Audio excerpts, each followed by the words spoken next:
할렐루야. 하나님께서 주시는 소망과 기쁨이 여러분들에게 함께 하시기를 먼저 축복합니다. 오늘 함께 보실 하나님의 말씀은 예레미야서 7장 9절에서 11절 말씀입니다.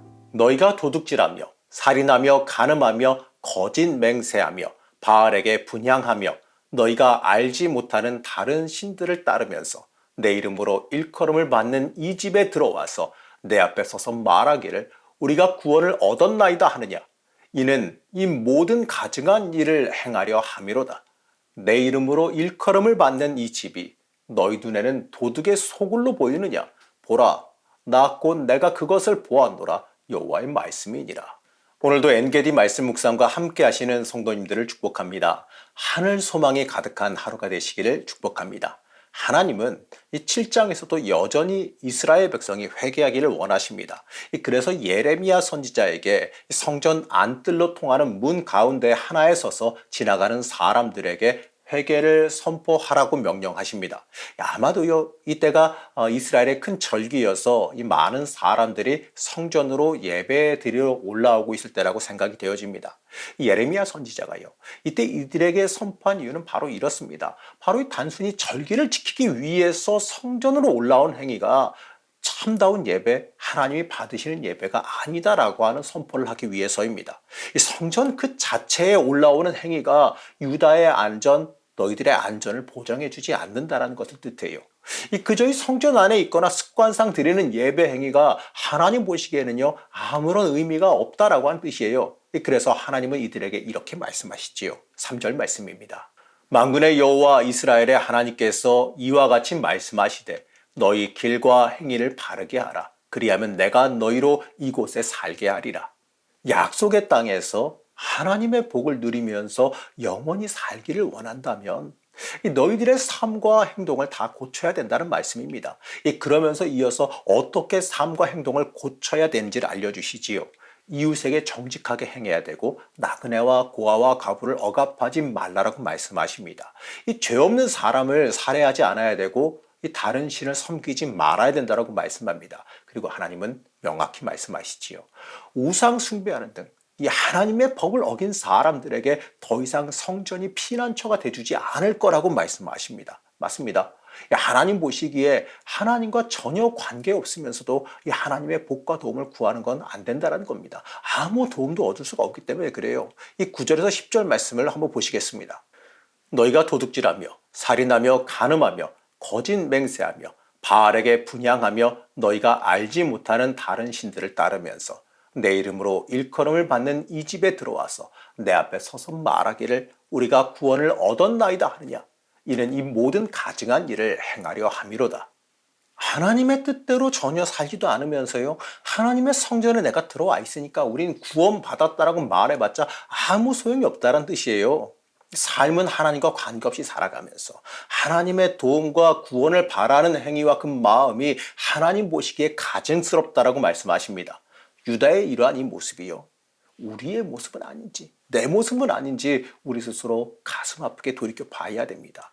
우리는 과연 하나님의 뜻대로 살기 위해서 우리의 인생을 애쓰며 살아가고 있습니까? 아니면 그냥 교회 구경 다니면서 하나님의 사람이라 생각하고 있지는 않습니까? 아니면 그냥 주일에 맞게 교회 나가는 그 행위 자체가 마치 미신을 행하듯이 내 치성과 정성을 들였다라고만 생각하고, 그러니까 내 분량 채웠으니까 됐어, 이러고 넘어가고 있지는 않습니까? 이건요, 어쩌면 흉내만 내는 모습일지도 모르겠습니다. 이러한 모습으로 살면서 거룩한 척하며 살아가는 게 하나님 보시기에는 가증스럽다라고 말씀하는 겁니다.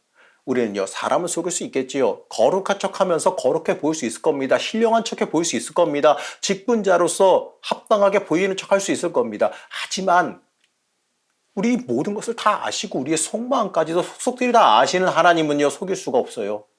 혹여나 우리가 이 하나님을 속이려 드는 가증스러운 죄를 범하고 있지는 않습니까? 하나님은요, 11절에서 성전이, 하나님의 집이 도둑의 소굴로 보이느냐고, 이 도둑이 숨은 곳으로, 도둑이 숨을 곳으로 보이느냐고 말씀하십니다. 그러면서요, 거기에서 너희들이 한 짓과 행동을 이미 다 알고 있다라고 말씀하십니다. 우리는 하나님 앞에 살아간다는 생각을 해야 됩니다. 물론 이 하나님께서 보고 계신다고 해서요, 숨쉬기도 무섭다, 두렵다, 이렇게 두려워 떨며 살아갈 필요는 없겠지요. 하지만 하나님께서 보시고 계시는데, 하나님께서 보고 계시는데 하나님을 속이려 들지는 말아야 되지 않겠습니까? 내가 거룩하게 살지 않으면서 거룩한 척을 하지 말아야지요. 사람에게 보이기 위한 신앙을 버려야 됩니다. 우리는 하나님께 보이기 위한 삶을 살아가야 됩니다. 하나님 보시기에 합격되는 삶을 살기 위해서 노력해야 됩니다. 그 삶이요, 우리가 살아가야 되는 삶이고 우리에게 그 삶이 복 있는 삶이란 사실을 잊지 말아야 됩니다. 하나님은 그래서 이 예레미야 선지자에게 하나님과 백성을 중재하지 말고 더 이상 이들을 위해서 기도하지 말라라고 말씀하세요. 16절 말씀입니다. 그런즉 너는 이 백성을 위하여 기도하지 말라. 그들을 위하여 부르짖어 구하지 말라. 내게 간구하지 말라. 내가 내게서 듣지 아니하리라. 말씀만 놓고 보면요, 하나님께서 진짜로 유다를 점점 멀리하시며 버리시는 것 같아 보입니다. 하지만 하나님의 본심은 그래도 그들이 돌이키길 원하십니다. 다만 이 정도로 서운하다, 그러니까 더 크게 혼내기 전에 돌아오라고 경고하시는 겁니다. 여러분, 하나님 서운하게 해서 무슨 이득이 있겠습니까? 하나님 서운하시게 하면 우리 죽을 일밖에 더 있지 않겠습니까? 하나님은요, 계속해서 유다의 범죄에 대해서 나열하십니다. 유다 백성들이 가정에서 온 가족이 모여서 이방신을 섬기고 그들에게 정성을 쏟았다라고 말씀하십니다. 그러면서 하나님께 예배드리며 제사는 드리는데 그게 무슨 소용이 있겠느냐? 너희들의 본질이 다 떠나갔는데 무슨 소용이 있겠냐고 말씀하세요. 여러분, 잊지 마십시오. 신앙은 타협하는 게 아닙니다. 여기도 걸치고 저기도 걸쳐도 좋은 게 아니에요. 이 세상의 유익도 구하고 영적인 복도 구하는 행위는요, 세상 것과 하나님의 것을 같이 섬기려는 행위에 불과한 겁니다. 하나님은 이러한 행위를 하나님께 순종하지 않는 행위라고 말씀합니다. 하나님은 예레미야 선지자에게 유다 백성들이 어차피 하나님의 말씀을 듣지 않을 것이다라고 단정지어 말씀하세요. 저는 이 말씀을 읽으면서요, 하나님께서 계속해서 굉장히 서운해하고 계시는구나 이렇게 읽었습니다.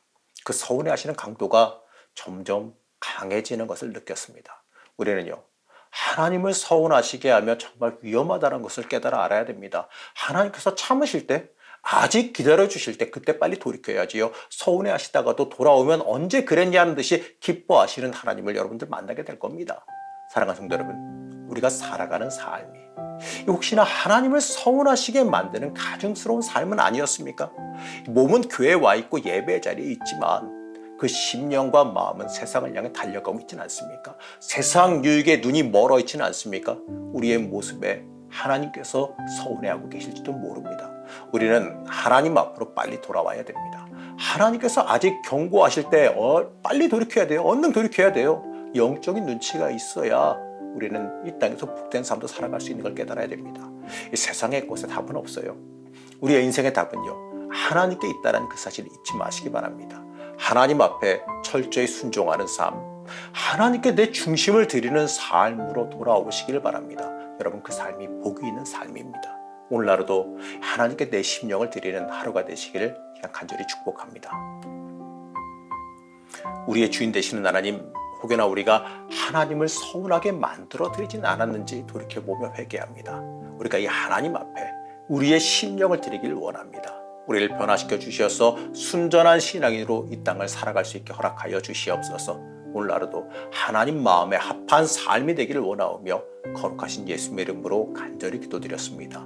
아멘.